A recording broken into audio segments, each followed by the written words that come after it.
Hi guys, Brad Baker here. I'm going to show you what it takes to transfer a motocross bike into a competitive flat track race bike on behalf of Western Flat Track. As you can see here, this is a brand new 2018 CRF 450 and it's the way it comes from the dealership. Over here, I'm going to introduce you to my good friend, Nick Slater. Nick, what's going on, brother? This is a 2003 CRF 450. This motorcycle is essentially, Nick, you bought this bike for what? How much you bought this bike for? I bought it for $1,500. Yep. Didn't even know what flat track was at the time. Heard about it actually through Feel Like Pro Dirt. Looked into it, saw it wasn't very expensive to get into, and went from there. What all did you do to set this motorcycle up for flat track? I see that you have your old motocross set up here, and we see that it has 19-inch wheels with dirt track tires on it, and it's lowered down a little bit.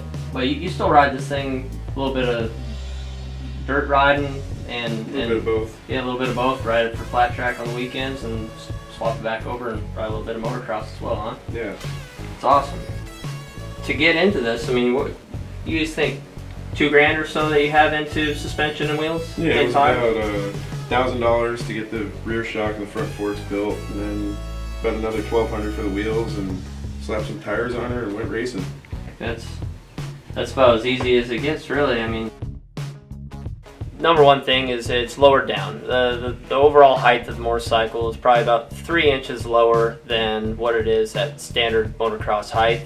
Another big thing that has changed is spring rate and valving. Usually for dirt track, you set the motorcycle up a little bit stiffer. Obviously on motocross, you're landing from big jumps and there's a lot of bumps, so you need more of a plush ride to be able to land off that stuff. But for us, it's more speed and keeping the motorcycle planted to the ground. Safety items that you can do to pass tech inspection at the races. First thing would be a recovery bottle for your overflow for the radiator.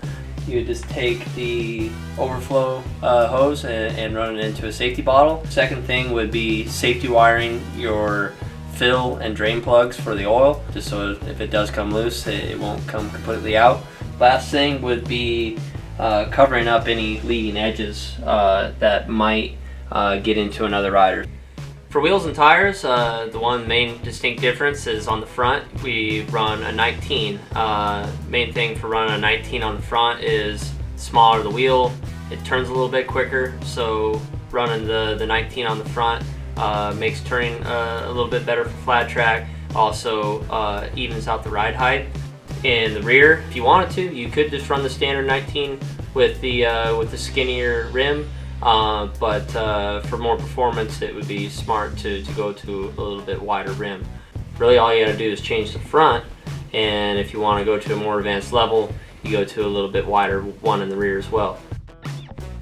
A lot of people don't get into something because they don't think they can afford it. So we're trying, gotta make it look like it is affordable, and it's affordable. Yeah. I mean, just depends on what level you really want to do it at. And then really, the cool thing about flat track is that you're competitive even with an older motorcycle. You don't have to have a brand new motorcycle.